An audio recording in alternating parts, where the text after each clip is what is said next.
Olá, vamos falar de investimentos, então vamos trazer para vocês mais uma empresa para que possamos conhecer da sua história, da sua trajetória e principalmente da sua situação econômica e financeira.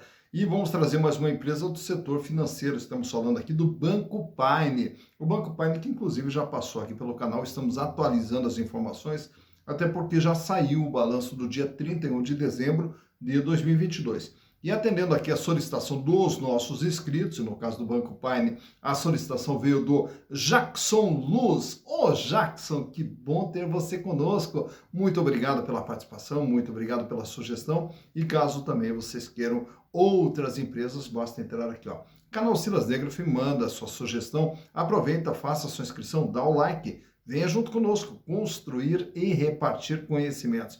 E falando em repartir conhecimentos, não esqueça, o nosso curso de análise de balanços voltados para investimentos já está disponível na plataforma Hotmart. Inclusive aqui no vídeo, na descrição, temos ali o link de acesso à plataforma Hotmart e você pode fazer todo o curso de análise de balanços para investimentos e também o curso Evaluation, que também está lá disponível e com custo muito baixo. Você vai conseguir entender todo o funcionamento, o que é a interpretação de uma demonstração contábil, como que a gente identifica se uma empresa está bem, se ela não está bem, enfim, tudo isso aí você consegue entender através do nosso curso lá. E será um prazer ter todos vocês conosco. Mas vamos falar do Banco Paine S.A. O Banco Paine S.A. que naturalmente não é um banco de varejo, não é um banco de agências, pelo contrário, ele é um banco extremamente corporativo. Mas toda a história dele começa lá em 1939, quando tem a família Pinheiro, do senhor Jaime Nogueira Pinheiro, que cria o Banco Central do Nordeste. Então já é uma família totalmente voltada ali para o setor financeiro, e aí na sequência os seus dois filhos daí passam também a trabalhar com ele, sendo um deles o Norberto Pinheiro e o outro o Jaime Pinheiro, né? E aí nasceu o Jaime Pinheiro filho. Mas daí na sequência, já no ano de 1975, aí o Norberto Pinheiro e o Jaime Pinheiro montam o seu banco, que é o BMC. E aí vão tocando o Banco BMC até o ano de 1997, quando o Norberto Nogueira Pinheiro vende a sua parte do BMC para o seu irmão. E aí o seu irmão, na sequência, acaba vendendo o BMC para o Bradesco. Ao vender o BMC para o seu irmão e depois que foi vendido para o Bradesco também, o Norberto ele cria o seu próprio banco, o Banco Paine. E aí, então, totalmente voltado ali para o setor corporativo, voltado somente para um banco de atacado, um banco para atender as empresas. Chega no ano de 2007, faz o IPO, se transforma numa sociedade anônima de capital aberto e, porém, ele coloca apenas ações preferenciais à venda no mercado. Todo o controle do Banco Paine, 100% do Banco Paine, está na mão do Norberto Nogueira Pinheiro. Então, o que nós temos de ações do Banco Paine circulando no mercado são as ações preferenciais. E aí o Banco Paine vai se especializando cada vez mais dentro desse mercado corporativo com as chamadas operações estruturadas, operações com derivativos, também a parte de câmbio e de crédito voltado para grandes empresas. Aí, quando nós tivemos ali a crise de 2014, 2015, o Banco Paine sentiu que estava muito concentrado, acabou abrindo o seu leque também para atender empresas de um porte menor, de um faturamento entre 50 milhões e 500 milhões de reais por ano. Então, já tentando atender as empresas médias também, né? E aí, consequentemente, também, ele já passa a digitalizar o banco, criando o Paine Online, então todo um banco voltado também para as operações digitais. Já no ano de 2018, já com esse banco digital, aí também possibilitou a entrada nessas empresas de pequeno e médio porte ali que a gente já havia citado. E hoje o Banco Paine ele concentra suas atuações dentro da região sudeste e da região sul. E apenas o estado de Goiás, né, fora da região sudeste e do sul, que é atendido também pelo Banco Paine.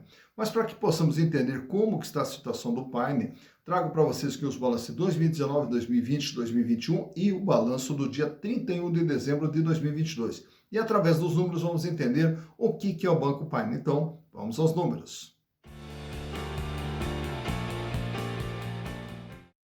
Então aqui estamos com as informações contábeis, as demonstrações contábeis do Banco Paine S.A. referentes a 2019, 2020, 2021 e também agora do balanço do dia 31 de dezembro de 2022. E dentro de uma base histórica, com 4 exercícios aqui que nós estamos utilizando na análise, é possível verificar como que vem sendo o desempenho do Banco Paine ao longo desse período. Começando lá pelo ano de 2019, para que possamos entender o que é o Banco Paine, é um banco que tem no seu patrimônio, tem no seu ativo 10 bilhões de reais, 10 bilhões de reais. E naturalmente, como todas as empresas do setor financeiro, essa parte de capital fixo geralmente ela é muito pequenininha, ela é muito baixa, até por quê? Porque o banco praticamente ele não vive da sua estrutura física, ele vive desse capital de giro, vive do ativo circulante. Então, grande parte do ativo ele vai estar concentrado aqui no ativo circulante, no capital de giro, que no ano de 2019 totalizava 9 bilhões 959 milhões, o equivalente a 99,6%. Então imagine assim, de tudo aquilo que o banco tem, 99,6% são recursos que estão no giro do banco. E desse valor, o banco fecha lá em 2019 com 85 milhões de reais em caixa e 7 bilhões 859 milhões nos chamados ativos financeiros. O que vem a ser esses ativos financeiros? Então, quando um cliente abre conta no banco, quando o cliente aplica no banco, quando o cliente deposita no banco, esse dinheiro entra no caixa do banco. E esse dinheiro no caixa do banco, o que ele tem que acontecer com ele? Tem que ser emprestado para outros clientes, e aí formam os chamados ativos financeiros. Chegando no ano de 2020, aí o Banco Paine tem agora um ativo total de 13 bilhões 449 milhões de reais e o capital de giro pula para 13 bilhões 415, 99,7% do que o banco tem é capital de giro. Aumenta o volume de dinheiro em caixa, 155 milhões, e também um aumento significativo nos ativos financeiros que foram para 11 bilhões 338 milhões de reais.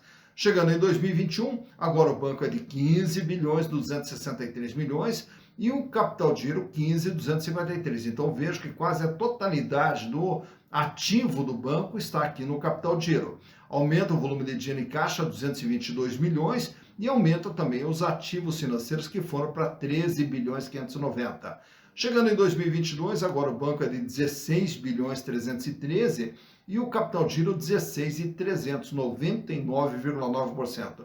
Diminui o volume de dinheiro em caixa, porém aqui um aumento nos chamados ativos financeiros. Até essa diminuição de dinheiro em caixa, isso aqui não é preocupante. Não é preocupante por quê? Porque o banco não ganha dinheiro com dinheiro no caixa. O banco ganha dinheiro com dinheiro emprestado, com dinheiro girando na mão dos seus clientes. Então ele não precisa ter aqui um grande volume de dinheiro em caixa. O que ele tem que ter é esse dinheiro justamente circulando. Olhando agora a parte de passivo, no passivo nós vamos ter aqui no banco todo o endividamento do banco, que lá em 2019 totalizava 9 bilhões 119 milhões de reais, 91,2%. Então, de tudo que o banco tem, ele deve 91,2%. Claro que ao olharmos esse número aqui é um número assustador, uma dívida de 91%, só que temos que entender que no setor financeiro, a maior parte dessa dívida tem que estar aqui, nos chamados passivos financeiros. E por que o passivo financeiro? Quando alguém deposita, quando alguém aplica no banco, ele passa a ser um passivo para o banco. E esse dinheiro que alguém depositou, que alguém aplicou, é uma obrigação que o banco tem de devolver a hora que esse cliente quer. Por isso que aparece aqui como uma dívida. Então, esse recurso que os clientes depositaram ou aplicaram, eles entram no caixa do banco e com o banco, daí com esse recurso, ele empresta para outros clientes. E aí que gera a receita de intermediação financeira. Portanto, ao analisar o balanço de um banco, sempre temos que observar se a maior parte da dívida está aqui com o passivo financeiro ou não. E no caso do Banco Paine está aqui, então, 12 bilhões 625 de dívidas em 2020, 93,9%, sendo que 12.516 é com passivos financeiros. No ano de 2021, o endividamento pula para 14.484, sendo que 14.146 é passivo financeiro, 94,9% o tamanho da dívida do Banco Paine. E também, fechando agora em 2022, a dívida total do Paine é de 15.444, 94,7%. Também desse valor, 15 bilhões e 48 milhões é passivo financeiro. Então o banco ele tem o seu capital próprio, que é o patrimônio líquido, e aí ele busca recursos de terceiros para poder aplicar nos seus clientes e aí, naturalmente, gerar a receita da intermediação financeira. Observando aqui ainda mais no Banco Paine, nós vamos ver que lá no balanço de 2019, o Banco Paine ele vem carregando prejuízos acumulados lá de anos anteriores a 2018, 2017, 2016. Então ele vinha aqui ó, com prejuízos acumulados ao longo desse período, e agora a partir desse ano, que daí o que aconteceu? Os prejuízos eles foram incorporados, né, pelo capital e pelas reservas, então a partir desse ano de 2022 não aparece mais a figura dos prejuízos acumulados no balanço do Banco Paine. Mas vamos ver agora os resultados que o Banco Paine proporciona. No ano de 2019, o Banco Paine gerou uma receita de 893 milhões de reais. Em 2020, 1 bilhão 209 milhões de reais. Em 2021, aí a receita cai para 990 milhões e agora em 2022 a receita dispara novamente, vai para 1 bilhão 454 milhões. Então, nesse ano de 2022, o Banco Paine, através da receita da intermediação financeira, gerou 1 bilhão 454. Mas para gerar esse valor, ele tem uma despesa de intermediação financeira entre aquilo que ele gasta captando dinheiro e aquilo que ele arrecada emprestando ou girando esse dinheiro, então ele forma aqui um lucro bruto, 191 milhões. Aí tem toda uma despesa de funcionamento do banco, 122 milhões. E naturalmente que aqui nesse 122, se olharmos lá a DRE do banco, vai aparecer aqui as chamadas receitas não operacionais, que é quando o banco também acaba tomando alguma garantia de algum cliente que não lhe pagou, e aí o banco vende, então isso aqui gera aqui uma receita não operacional que já foi abatida dessas despesas operacionais. E com isso, o resultado operacional de 69 milhões, tem aqui os impostos incidentes sobre o lucro de 28 milhões, sobra um lucro de 40 milhões em 2022. Então, olhando aqui os números anteriores, em 2019 o Banco Paine vinha com prejuízo de 115 milhões, em 2020 um prejuízo de 21 milhões, e a partir de 2021 o banco estancou os prejuízos. E aí, naturalmente, que deixa de ter prejuízo e passa a ter um pequeno lucro, e agora em 2022 esse lucro foi bem melhor do que no ano de 2021, fechando com 40 milhões e 900 mil reais de lucro. Mas o que eu quero trazer para vocês aqui é que, naturalmente, que quando a gente analisa banco, eu não trago aqui a questão de endividamento, liquidez, rentabilidade e tudo mais, porque o banco ele tem as suas características próprias, né? Mas o que eu trago é justamente esse quadro aqui. Nesse quadro, nós temos aqui os indicadores relacionados às ações do Banco Paine. Quanto que vale uma ação do Banco Paine? R$ 4,66, com base no seu valor patrimonial. O valor de mercado hoje, se você for comprar uma ação do Banco Paine, você vai pagar R$ 1,78. Então, repare que o valor de mercado do banco é muito menor do que o seu valor patrimonial, o que nos dá um PVP, preço por valor patrimonial, de 0,38. Isso quer dizer o quê? Que as ações do Banco Paine estão sendo negociadas com deságio de 62%. Lucro por ação com base no último exercício, agora 22 centavos, o que dá uma rentabilidade da ação de 12,36%. Nesse ano de 2023, o Banco Paine já distribuiu 6 centavos a título de dividendos. Antes disso, desde 2016, é que o Banco Paine não distribuía nada de dividendos, até em função dos prejuízos que eram acumulados. E a partir agora de 2023, é que o banco já fez uma distribuição de dividendos de 6 centavos. Relação preço/lucro de 8,09, quer dizer, ao comprar as ações do Banco Paine, os acionistas vão levar entre 8 anos e pouco ali, para ter o retorno dos seus investimentos através dos lucros gerados pelo banco. Free float, 31,4% das ações preferenciais estão circulando livremente no mercado. Nenhuma ação ordinária está circulando no mercado, todas elas estão na mão do seu controlador. Então, nós temos apenas as ações preferenciais e ainda no volume de 31,4% dessas ações circulando livremente no mercado. Tag long de 100%, quer dizer, se o banco fosse vendido, seria pago aos minoritários o mesmo valor dos majoritários. E aí, também, no caso dos bancos, a gente traz aqui para vocês esse outro indicador, que é o índice da Basileia. O que quer dizer o índice da Basileia? Todos os bancos eles têm que ter um índice da Basileia acima de 11, que é a regra aqui no Brasil. E o Banco Pioneer ele tem um índice da Basileia de 11,8%. Então é o que vai dar a garantia da segurança que o banco vem oferecendo para o mercado. Então ele tem que ter um índice da Basileia superior a 11%. Aproveito e trago para vocês também aqui nesse gráfico, extraído até do Google, o tamanho e o comportamento, né, do valor das ações do Banco Pioneer ao longo dos últimos 5 anos. Lá em 2018, as ações do banco eram comercializadas a R$ 3,30. Aí durante 2018 elas foram caindo, chegaram ali até R$ 1,98 aproximadamente. Entra 2019, aí o banco vive ali o seu melhor momento, com aqueles picos ali, onde a ação chega até 4,40, depois cai para 3,20, volta novamente lá para a parte de cima, lá 4,60. Aí nós temos a pandemia. Daí quando tem a pandemia, você vai ver aquela queda bem no meio do gráfico ali, onde as ações chegaram a cair a R$ 1,63.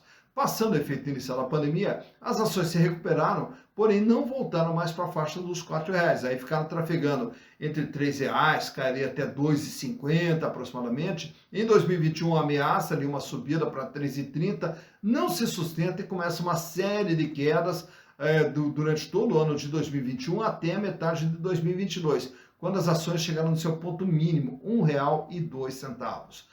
Aí, passando essa fase aqui, as ações ali elas vêm esboçando uma recuperação lenta e gradual, culminando agora com uma cotação na faixa de 1,78, cotação essa do último dia 17 de fevereiro, quando da captação das informações para a gravação desse vídeo. Então, nesse gráfico aqui você vê quando que as ações do Banco Pioneer tiveram seu maior valor, quando que tiveram seu menor valor e como que vem se comportando o valor das ações do Banco Pioneer S.A.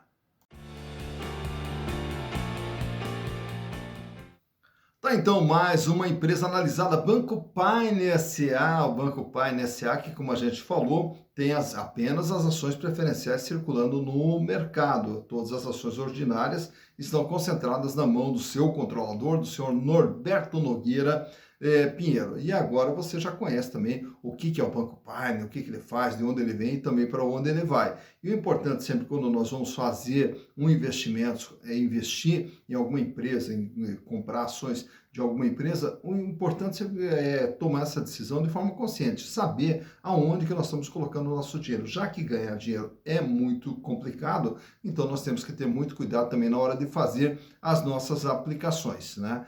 E aí, naturalmente, que você vai fazer toda a análise, toda a interpretação e decidir, né, de forma mais segura possível aonde você vai investir. Agora, quero dar um recado aqui para vocês também, para que você também possa ter todas as planilhas na sua máquina, etc. A sua máquina ela tem que ter velocidade. E o canal Silas Negro, em parceria com a InfoCerta Informática, estará sorteando no começo de março um SSD de 128 GB para você instalar na sua máquina, para que a sua máquina fique muito mais rápida, para que a sua máquina fique muito melhor. E para você concorrer ao sorteio desse SSD 128 GB que está aparecendo aí na sua tela, basta você responder uma pergunta. Na sua opinião, qual é a melhor empresa da Bolsa? Qual é a melhor empresa da Bolsa? E manda a resposta, só a resposta, não precisa escrever mais nada. Só manda qual é a melhor empresa da Bolsa para esse WhatsApp que está aparecendo aí na sua tela. 49 99136 1099. 49 99136 1099. E escreve lá qual é a melhor empresa da Bolsa na sua opinião e você estará concorrendo a esse SSD 128 GB no oferecimento da InfoCerta Informática, uma empresa especializada em manutenção de equipamentos de informática de forma remota. Você não precisa levar a máquina até uma assistência técnica. De forma remota é feito todo o diagnóstico em relação à sua máquina para deixá-la redondinha, deixá-la mais rápida, do jeito que você merece. E aí, consequentemente, na sua máquina agora você vai poder colocar todas as planilhas, escolher a melhor empresa possível para poder fazer os seus investimentos em ações de forma segura, de forma tranquila e aos pouquinhos ir construindo seu patrimônio, para lá na frente poder ter uma vida cada vez mais digna e uma vida cada vez melhor. Dito isso, bons investimentos para vocês.